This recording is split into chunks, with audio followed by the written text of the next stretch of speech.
for these professional athletes, their legs, their arms, their bodies are their tools. So when they get hurt, it's a big deal.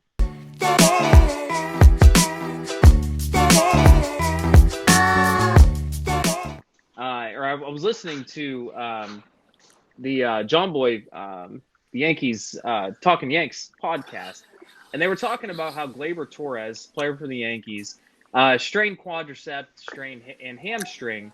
He was out 2 to 3 weeks. They had gotten a voicemail basically talking about how, oh, Gleyber is young.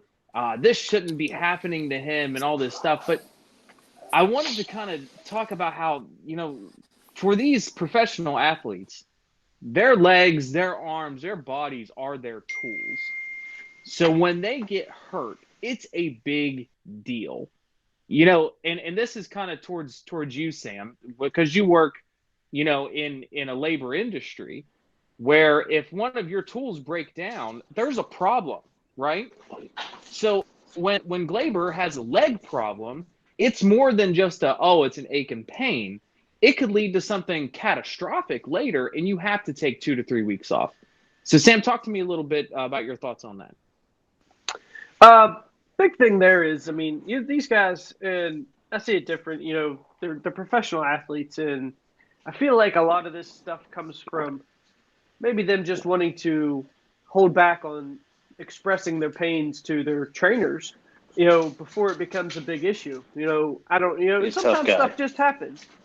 Sometimes, just stuff pops. It happens. As we grow old, you would think somebody in a professional atmosphere that's constantly moving, they're constantly working out and exercising, that they would be, peak physical condition or close to. But if they start feeling some tightness in their leg and they think, oh, okay, it's just a little tightness, I can play through it, and if they would just talk to their trainer and say, hey, this is what I'm feeling, this is what's going on. And they're like, all right, well, why don't you just take it easy for a day or two through practice?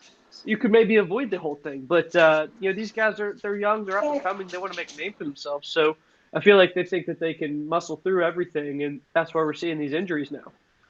Especially in a sport like baseball, where a couple games can mean if someone else does well in your spot, you could lose your spot. Yep, you can lose your contract. You can lose if it's a contract year. You can lose a big payday, and this is not something that people view sports as more of a hobby. These guys are professional. This is what they do for a living. This is how they put food on their table. It's how they take care of their families. So when you talk about that, a leg sprain is a huge deal because, again, it could lead to something catastrophic, and you could be out of a job forever. You'll never return. So if you're out even a couple games, especially in baseball, in other sports, it's a little bit more difficult because there's not really a lot of replacements. They're not – when LeBron James has a calf, sprain, you're not replacing him, okay? You're just not, all right? And you're not going to pull someone out of the minors to come up and replace them. But when someone in baseball has a problem, you could lose out on everything. It could all be gone. So when you have that, of course you don't want to come out, but sometimes you have to. Eric, you look like you have something to say.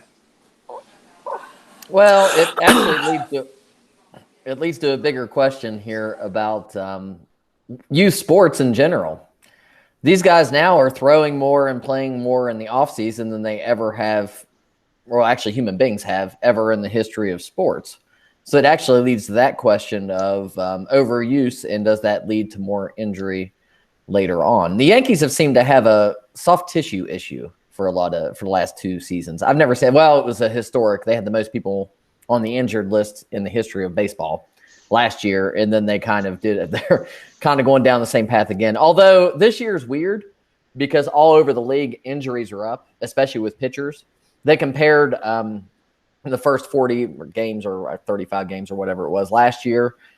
League-wide, there was 40-some pitchers that were hurt. And this year, it was 98 that were non-COVID injuries, elbow injuries, leg injuries, and stuff like that, because they didn't have the regular spring training that they're accustomed to this year. They had to do a quick 3-week spring training and then go into it, and that's led to more injuries too. But I think let's talk a little bit more. DJ, you were a college athlete. We like to point that out on a regular basis. Talk a little bit about your history with this kind of stuff.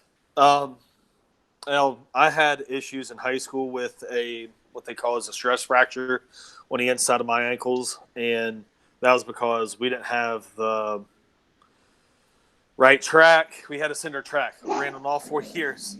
We were probably the only place that had a cinder track in the county at one point. Everybody else had rubberized track, and it's just one of those things. If I think that took me out for 2 weeks on each of my seasons, and then I dealt with multiple. I think I dealt with that in college multiple times, and you just couldn't. Once you do that, you can't get back to where you were. I mean, running 70, 80 miles a week, and then I just hated running after that. I mean, you do all that running, and you see it in the future because at 25, I found out that I had arthritis starting in my ankles. So, I mean, it's So overuse played a role, you think? Yeah. Oh, yeah. What age did you start doing distance running? I was 12, 13 years old. But I wasn't good then. Wasn't good. That's fair. I wasn't trying. Well, you probably weren't even good when you were good. If you look at a human perspective, but you're. It's like it wasn't in the Olympics. But. You're still better than probably 98% of the population, though, or 90. I mean, an absurd part of the population. So maybe you were good, DJ. I take that back. What the hell? Oh God! But when you look at these injuries and you look at COVID in the season and everything, there's a few things to consider. It's not really the fact that the season is different. It's the difference in which the preparation for the season has now happened. So now we're preparing differently. So that's going to affect a lot of people differently. But I think the main thing, and especially with the young individuals, is look at the amount of games that are in a baseball season. And look at how many games a kid is playing in college. That jump is tremendous. The amount of just as you guys were saying, overuse it really jumps up exponentially. So you're kind of hoping to grow and build there. But when it comes to like a quad or a hamstring, you might feel a little twinge or feel a little bit there, but you don't really know. And so those things it's really easy to kind of underdiagnose the time. And it's just one of those things where you expect to see it. That's why it's kind of looking at the NFL season this year. I expect it to be insane.